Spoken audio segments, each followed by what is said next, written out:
রাজধানীর খিলগাঁওয়ের পূর্ব গোরান এলাকায় পারিবারিক কলহের বলি হতে হলো এই দুই শিশু বিজয় ও সাদিয়াকে। তারপরে ওই আমার মায়েরা বালাইতো আমার কইতো। পিতা শফিকুলের মুদির দোকানের ভেতর থেকে তাদের গলিত লাশ উদ্ধার করে খিলগাঁও থানা পুলিশ।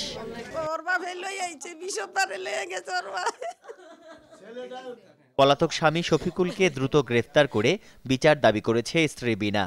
আমারে মারতে চাইছে, আমারে মারতে পারে নাই, আমার জিদ দিয়ে বাচ্চা দুইটারে মাইরা ফেলাইছে। যে আমার বিচার চাই, আমার বাচ্চার বাপের বিচার চাই আমি। ওই আমার বাচ্চা দুইটারে মাইরা ফেলছে। নানা আলী কাজী জানান, গত 1 মাস ধরে স্বামী স্ত্রীর মধ্যে দাম্পত্য কলহ ও বিবাদ চলছিল। সুস্থ বিচার চাই আমি, যে এর ভাইয়ের দুনিয়াতে এরকম কাজ যেন আর কেউ না করে স্যার। এর বাপে আর এর ভাই ওই যে বড় ক্রিমিনাল।